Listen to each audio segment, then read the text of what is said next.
आप देख सकते हैं यहाँ पर कंस्ट्रक्शन का काम चालू है, दीवार बनाने का काम चल रहा है। यहाँ पर कुछ लेबर ईंटें लगाकर दीवार बना रहे हैं। तो बताइए, 2 आदमी और 1 औरत इस ईंटें लगाने को, मतलब ये दीवार कंप्लीट करने के लिए 14 दिन का समय लेते हैं, और 4 औरत और 2 आदमी यही काम करने के लिए 8 दिन का वक्त लेते हैं। अगर एक आदमी को 240 रुपये पर डे मिलता है, तो आप बताइए वुमन को कितना पेमेंट या कितना वेजेस मिलता होगा पर डे। तो इसी क्वेश्चन को हमने बोर्ड पर लिख लिया है। चलिए इसे सिंप्लीफाई करते हैं।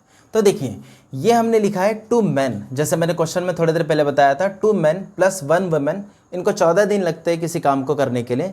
उसी तरह 2 मैन और 4 वुमेन को 8 दिन लगते हैं सेम वर्क करने के लिए। तो एक बहुत ही सिंपल सा फॉर्मूला रहता है MDH बोलकर। MDH के इक्वल रहेगा। ये फर्स्ट केस है इसलिए हमने 1 1 लिख दिया, ये सेकंड केस है इसलिए हमने 2 2 लिख दिया। अब M का मतलब होता है मैन कितना लग रहे हैं, कितने लेबर या कितने पर्सन लग रहे हैं वो। D मतलब कितने डेज लग रहे हैं। H मतलब कितने आवर्स लग रहे हैं। अब जबकि यहाँ आवर्स है ही नहीं तो हम डेज ही लिखेंगे, H को इग्नोर कर देंगे। ये दोनों को हमने इक्वेट इसीलिए किया है क्योंकि एक ही टास्क है, एक ही वर्क है, अलग अलग कंडीशन में दोनों उसको परफॉर्म कर रहे हैं, इसलिए ये दोनों इक्वल है। अब क्वेश्चन में ये पूछा है कि अगर मैन को, एक आदमी को, एक मैन को अगर हम 240 रुपीज़ दे रहे हैं पर डे के हिसाब से, तो हमें ये बताना है कि वुमेन को कितना पेमेंट या कितना वेजेस मिलेगा पर डे के हिसाब से। तो चलिए समझते हैं। अब इस फॉर्मूले के हिसाब से इसमें वैल्यू पुट कर देते हैं हम, ठीक है। कितने मैन है, तो देखिए यहाँ पे टोटल 2M प्लस 1 वुमेन है, ठीक है। हम ऐसे लिख लेते हैं, ये सभी मल्टीप्लाई में तो ब्रैकेट लगा देते हैं, मल्टीप्लाई बाय कितने डेज लग रहे हैं 14, तो 14 से मल्टीप्लाई कर देते हैं। आर है नहीं इसलिए इग्नोर कर दीजिए। सिमिलरली यहाँ पर सेकंड केस में देखिए 2 मैन है और प्लस 4 वुमेन है, ठीक है। ये दोनों को मल्टीप्लाई कर देंगे हम, कितने डेज लग रहे हैं 8 डेज। आर है नहीं इसलिए इग्नोर कर दीजिए। अब देखिए दोनों केस में यहाँ पर मल्टीप्लाई है और यहाँ 14 है, यहाँ 8 है, इसे हम कैंसिल आउट कर सकते हैं।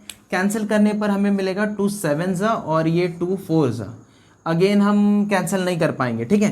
तो अब हम ब्रैकेट ओपन कर लेते हैं। तो देखिए 7 2 होगा 14M प्लस 7 1 7 और ये W वुमेन के लिए। 4 से मल्टीप्लाई करेंगे तो 4 2 होगा 8M प्लस 4 4 16W, ठीक है। अब हम क्या करेंगे, इसे शिफ्ट कर देते हैं यहाँ पर।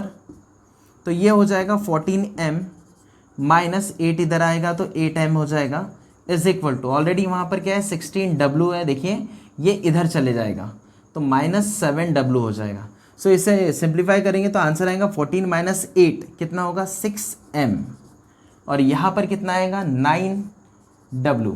अब इसे हम रेशो ले लेते हैं, M अपॉन ये W इसके नीचे आ जाएगा। सो कितना आएगा 9/6। अब 9/6 3 से कैंसिल आउट करेंगे तो हमें मिलेगा 3 3 और 3 2। सो फाइनली हमें मिला M/W मतलब मैन अपॉन वुमेन 3/2 का हमें रेशो मिल गया है, ठीक है, इनके एफिशिएंसी का।